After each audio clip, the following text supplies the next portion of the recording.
Yes. You have tuned in to Renewed Mind Revolution podcast with your host, Michelle Cook Hall. Today's podcast is brought to you by Faith versus Fear, Breaking Family Ties, which can be found and available on Barnes & Noble and Amazon.com.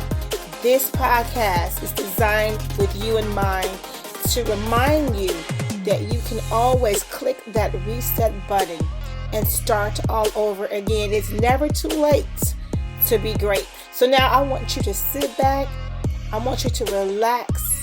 I want you to clear your mind. Take in that deep breath. Prepare yourself for change as we listen in on Renewed Mind Revolution podcast with your host, Michelle Cook Hall. Let's go.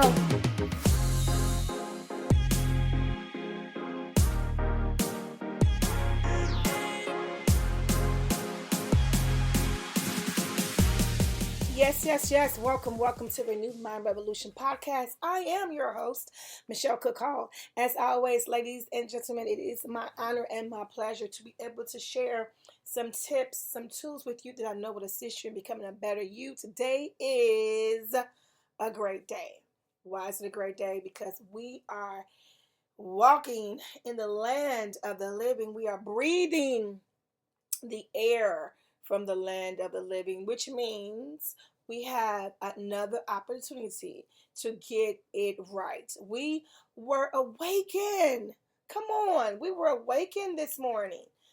Therefore, we know that every day that we are allowed to open our eyes and breathe in air, we still have purpose. We still have something that we need to accomplish here on this side of glory. So I am excited that God still has plans for me and that God still has plans for you. So that's a good start of our morning, a good start of our day, just to recognize that we still have some work to do. We still have purpose. There is a reason why we are here.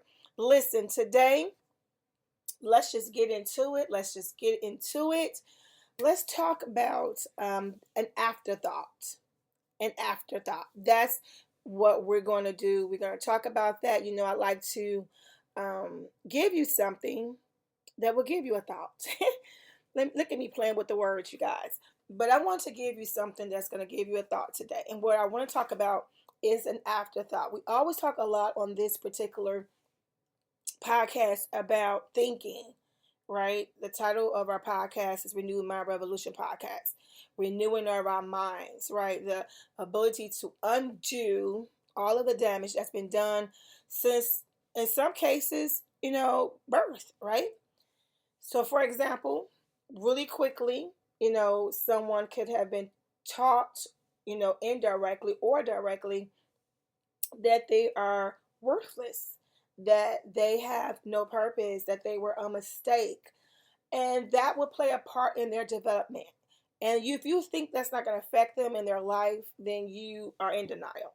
So this podcast is, talking about individuals who maybe not from birth, but maybe, middle age, maybe teenage, doesn't matter, but has had very negative thinking, which has manifested into a physical or mental or emotional issue.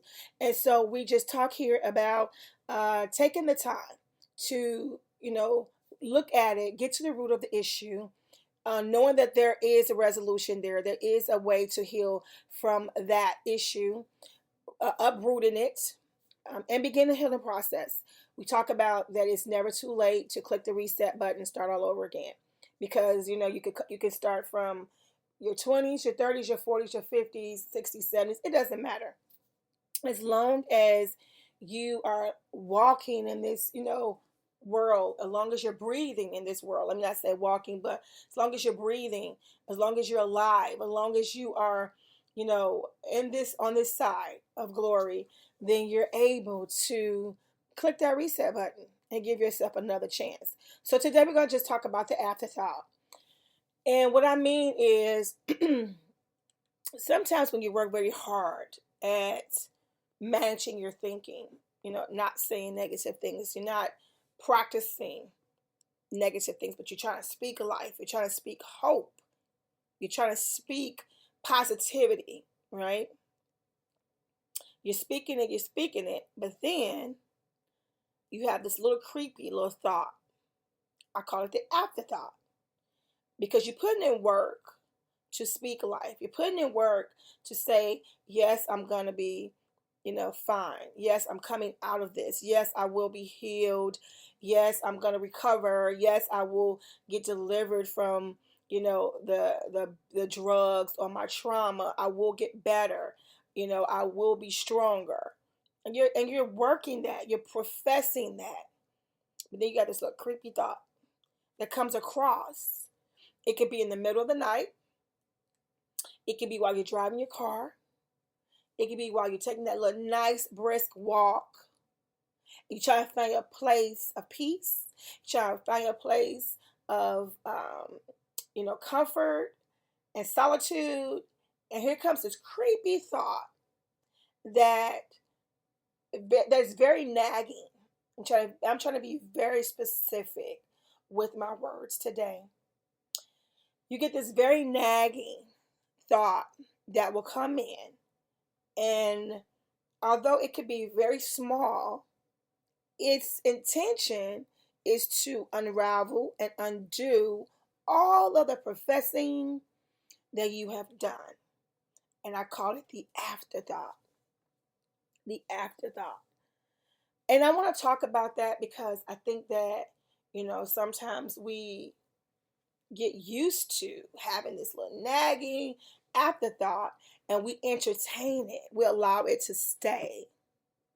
Instead of us kicking it out and intentionally coming back in with, oh no, I will be fine.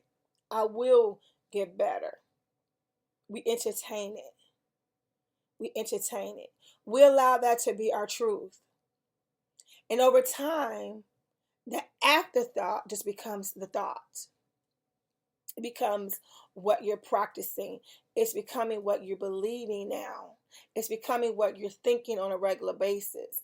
And it will attempt to undo all of the work that you put in to work on yourself to become a better person for yourself. Okay? So let's just talk about that. Let's talk about how sneaky that little nagging thought is. And I say that because it is very sneaky and intrusive. The thoughts that you may have that's trying to come and undo all of the work that you put in, all the work that you're trying to put in. Whenever you've decided, it could be this moment, you can decide, I want to do better. I want to, come out of this place, this dark place, this place of addiction, this place of confusion, this place of trauma, this place of hurt, this place of grief. You could be saying to yourself, I want to come out this place, this mentality, this poverty mentality.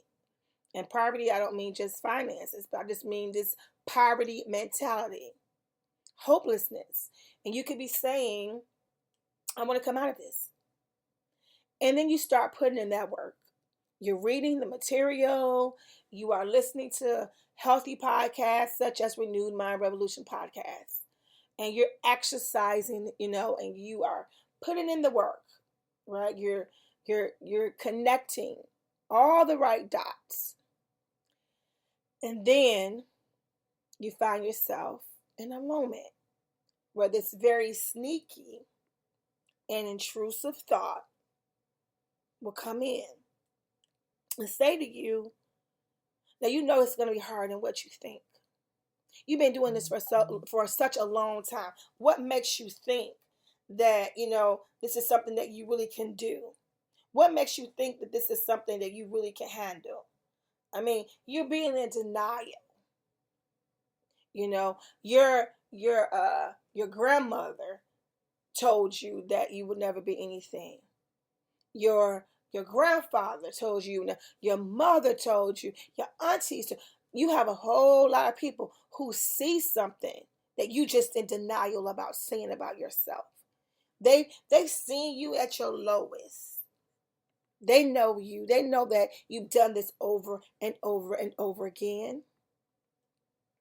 So why are you even trying? Just wearing yourself out. It is inevitable. Come on, somebody.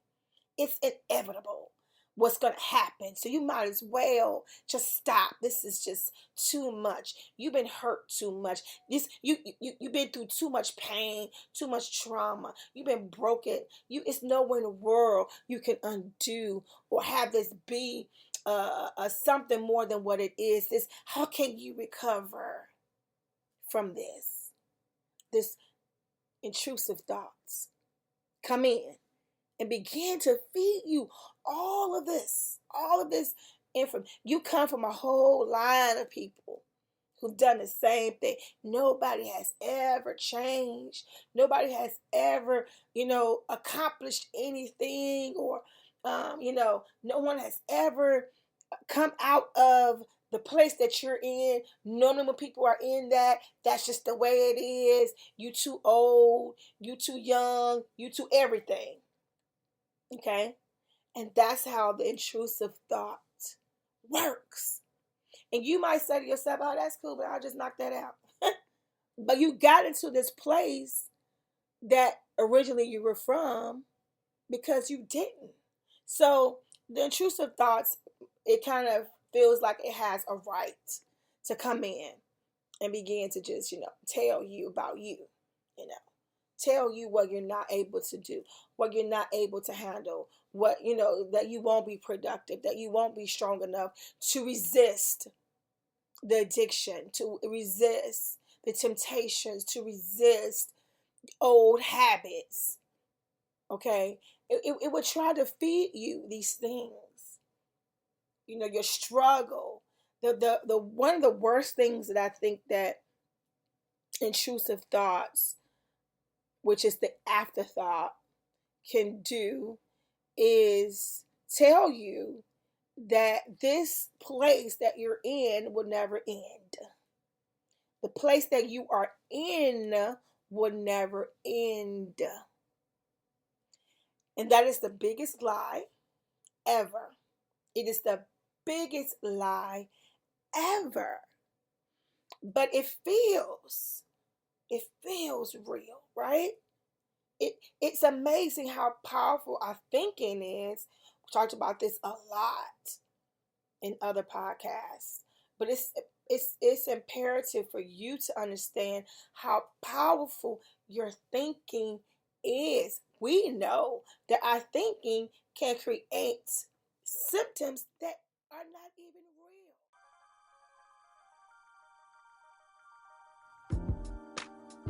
Breaking family ties. It's being called a groundbreaking revelation for our youth today, a weapon against unhealthy generational behavior and soul ties. Essential to our society's current dilemma. Let's take back our family, our home, our city. Let's change our minds. Breaking family ties. The answer to why we do what we do. Pick up your copy today, available at Amazon, Kindle, Barnes & Noble, and Nook.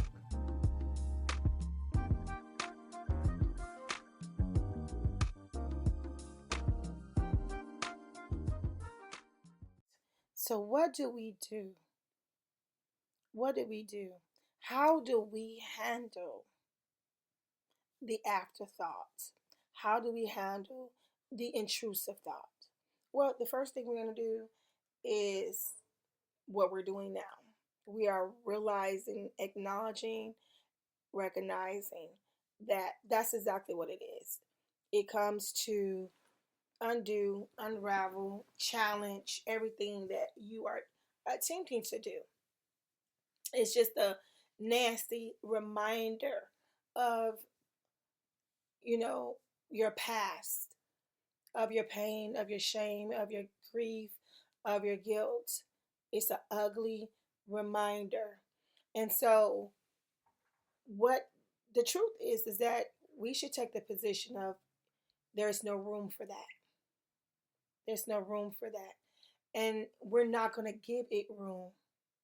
we're not going to give it an opportunity to do any more damage than it has already done before. See, a lot of times our, thinking about our situations, our circumstances, our positions, some things, of course, happen to us that is way out of our control, right?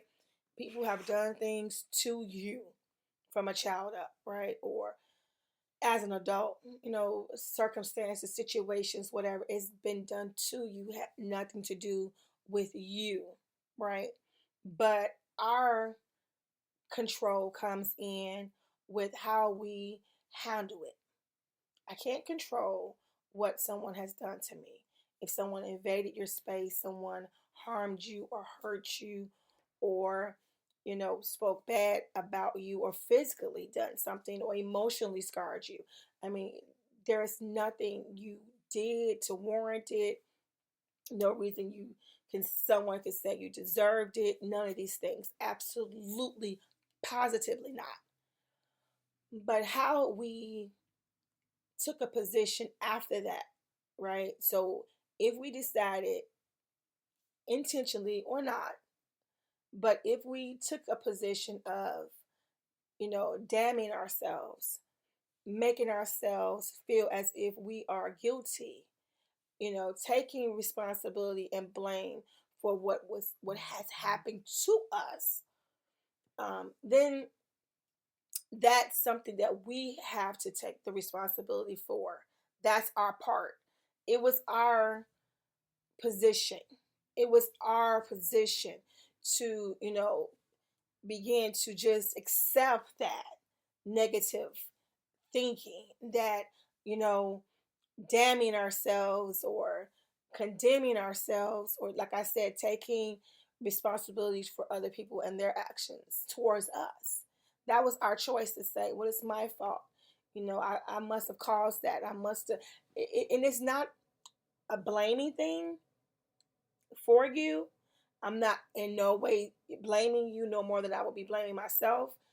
But it's just a position that we took. Please understand that. That's what I'm saying. It's our position. People who suffer from, depression, right? They don't want to be there. They didn't ask for that, right? But the position is, if I decide, or took a position of, well, this is what happened. This is where I am, and I don't want to participate anymore. I don't want to, get up from here. I don't want to. I'm trying, but I just can't, and just keep saying that I'm trying, but I just can't. I'm trying, but I just can't.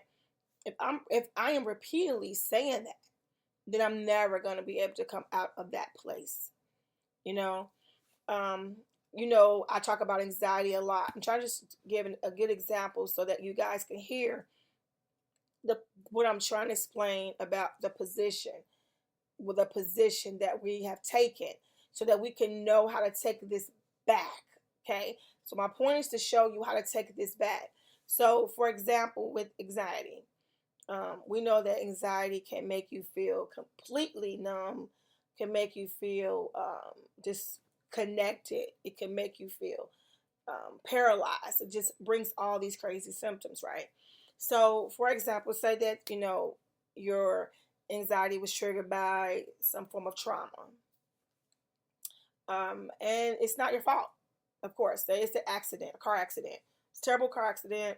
Something really bad happened in this car accident. Now you're afraid to drive or get in a car, right? And so every time you get to a car, you start having anxiety. You cannot focus. Everything goes blurry. And then you say, I am done. I'm not doing this ever again. I'm not getting back into a car. And you constantly, every time you go towards it, you say, nope, can't do it. Nope, I won't do it. Nope, I won't do it. No, I can't do it. No, I can't. No, I won't. No, I can't. No, I won't.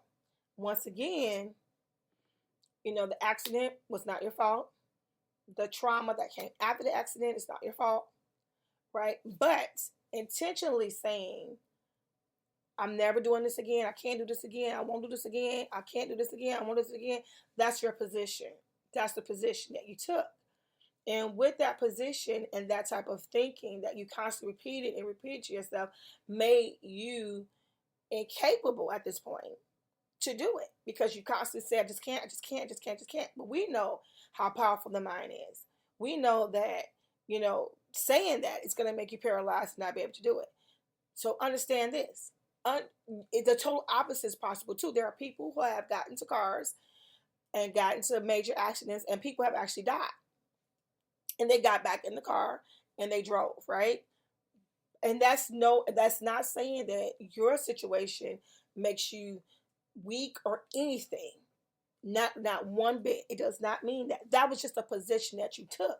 That was your takeaway from it. I'm never gonna drive again. I'm never gonna do this again because I just can't. I just can't. I just can't. I just can't. I just can't. You fed it so much it became a fact. Hear me. You fed it so much it became your fact. So the other person got in the same accident. Somebody, was deceased, but they said, this is terrible, horrible, but I gotta go to work. I have nobody to depend on. I have to do this, and they just go. They might deal with it in another way, but it's just not the fact that they just say, I'm never getting in a car, I'm never driving, I'm never doing this again. They just didn't take that position. They took another position. It could be anything else. Okay. They might avoid certain streets. They might not go on the expressway. They might, just take something else, but they're not taking that position. And so the point that I'm making is the positions that we take, right, created this fact, and which is an illusion. It's not true. It created this fact for us. And then therefore you practice this thinking, right, over and over and over and over again. And it became your reality. Your thinking became your reality. So that's the power of our thinking. So once again, we go back to, if we can create this false illusions, these fake, scenarios, if we could do that by the position that we've taken in our lives, then we could do the total opposite, right? If we could create this negative, which something would never happen, this flight scenarios versus the fight scenarios, if we could create these all the time, then understand that we could do the total opposite. You can say over and over again and then put into practice, yes, I can. It's not going to be easy, right? Because you had to work yourself into the I can't. So you have to work yourself into I can. And then just do it over and over and over. It's going to put practice, work. Because, even in the faith area, okay, you have to put your works and your faith together. Works and faith goes together. You can't just say, I believe, and yet don't act as if you do. It's an action. Faith is an action word, right? It moves. It's alive. It has to be something that is put to work in order for us to, say and show that this is true. This is what I believe. So it's the same thing. You have to put into the work. And it is something that once you start doing, you will have what we started off this whole conversation about, is that afterthought. You will have that afterthought. It's going to remind you of the beginning, but it doesn't have power over you. That's what we're talking about today. It exists. It's going to come. It's going to try, because that's what it's been doing forever. Normally you entertain it. Normally you will engage with it. But this time you're not. This time you're not. You're not going to engage with it because you know the truth. And the truth is, yes, you can change this. Yes, you can get better. Yes, you can get stronger. Although it's telling you something the total opposite of that, it's a lie. It is a lie. And you know that because you have, number one, been equipped with the truth. Number two, you've been there before. You've accomplished things that it said before that you could not do. You know, the intrusive thoughts telling you what you can't do and what you can't handle. It's done that before, and you've proven it to be a lie. So you know it's a lie. You know that it's a lie. And so you take that same faith, knowing that it's a lie, and you get it to work. You put it to work. And you begin to say over that situation, over that circumstance, the total opposite of what you have been feeding yourself before. Yes, I will, be healed from this addiction. Yes, I will be healed from this trauma. I will come out of this place of hurt and pain and shame. I will start this business that I have been procrastinating for forever. I will go back to school and get, the degree that I need for my promotion or need or want, for, my life, for growth, for, you know, uh, maturity, for, educational purpose, just for life lessons. I mean, it's so many things that I can list that we can say that you're going to now be able to say yes to. Yes, I can. I don't live by the mistakes of my past. I'm not bound by it. I'm not chained to them. I'm not chained to the mistakes of my ancestors, grandma, grandpa, anybody's mistakes. I'm not chained to that. That's not my mistakes is not who I am. My mistakes is what I've done, but it's not who I am because I am growing and I am, elevating to another place in my life. And so I would not be bound by the choices that I made in my early years, my 20s, and I'm now 50, 60, and you're still allowing your 20s to determine the rest of your life.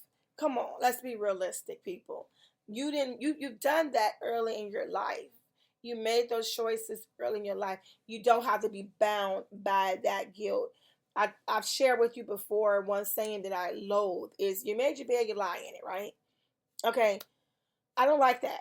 I don't like that saying at all because people have really stuck with that, feeling like they made these mistakes, they made these choices, and there's no hope, there's no change for them. And that's just not true.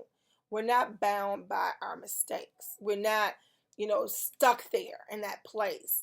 But we, with the grace of God, are able to live again, to thrive, to grow, to soar. And so that's what this is about. Pushing away the afterthought, taking away its power by exposing. I talk a lot about exposing the truth. Exposing, when you expose the lie, this is good, y'all. This is real good. When you expose the lie, you are exposing the truth. Come on, somebody. If I expose the lie, then I'm exposing the truth. And so that's what we do here on this podcast. We expose the lie so that we can see and expose the truth. And I hope that you're getting that today. I hope that somebody is getting the revelation that they need to get up from that place of hurt, get up from that place of shame, get up from that place of brokenness, and declare and decree that they're going to live again. Like you thought it was going to break you. You thought it was going to keep you there, but it cannot because you know the truth. It has no power. It is a lie. It is a lie. And the thing is, our mind is so powerful that it can present a lie as if it is the truth. That's how powerful our thinking is. That it's a straight lie. You're going to fall out. You're going to faint. You're going to die. You're going to whatever. And, you're standing there, people who, who deal with anxiety know exactly what I'm talking about. Would say, you're going to, fall out. You're going to blank out. You're going to lose your thoughts. You're going to pass out. You're going to, faint. You're going to lose your breath, all this what negative, negative, negative, and they're all lies. They're just presenting to you this false reality, this fake news, fake news that would never ever come to pass. But it presents it so well because our minds can take that and begin to create these symptoms. So it'll say you're gonna fall out, you're gonna faint, whatever. And because you start feeling symptoms of shakiness or heart rate and hands sweaty and blurred vision, then you begin to believe, oh my God, I really am sick. Oh my God, I really am gonna fall out. Oh my God, I really am gonna faint. Because it actually took your words and your thinking and it began to create the perfect scenario for you to think that this is true. So now every time you think that, those symptoms can come up. But I am here to tell you that you can take those symptoms and kick them right out the door because they're fake. They're not, it does not have power over you. It's just a lie your mind has brought up to you to tell you this is the truth. Do you really feel these things? Absolutely. That's not what I'm saying when I say it's a lie. What I mean is that it is just a lie telling you that this is where you're going to always be. This is your truth. You are sick. You are broken. You are hurt. It will never get better. It's just lying. It's just lying. And I think it's amazing. I always say that because I just think the way our brain is designed, there has to be a God because it's so powerful. It's so powerful that they literally can create something that's not even there. So let's do the opposite. Let's begin to speak life. Let's begin to speak health. Let's begin to say to ourselves, yes, this is a tough spot, but this is not the end. This is, not where I'm going to stop. I'm going to continue to grow. I'm going to continue to mature. I'm going to continue to thrive and soar. I mean, let's say that. Let's speak over our lives and take that afterthought and kick it to the curb. Come on, let's see it when it comes up. What I describe this as sneaky afterthought. Let's see that sneaky afterthought as it comes and just push it away as quick as possible. As soon as it comes, don't entertain it. Don't look at it. Don't repeat it. Kick it out real quick. Look, you got the power. You got the authority to do it. And I believe you can. And I know that you can. Looking forward to hearing your feedback today. I hope you have enjoyed. I hope it helped you today. And I thank you so much for taking the time. Please share this with someone. You know somebody who is experiencing this type of struggle. You know somebody. So don't be selfish. Share it. Not because I need you to share and have so many listeners, but because I think, it is important for us to share something good, and to help somebody that we are thinking about or care about or know that is struggling. I watch this young lady often on social media struggle. She's struggling and everybody is like watching her struggle. And so I want you to share this with somebody that you know is going to need this. Thank you for listening to Renew Mind Revolution podcast. This is your host, Michelle Kakal. It has been my honor and my pleasure. Thank you once again for taking the time to listen today. Share it with somebody else. God bless you. God bless you. God bless you. Remember, I love you, but God loves you more.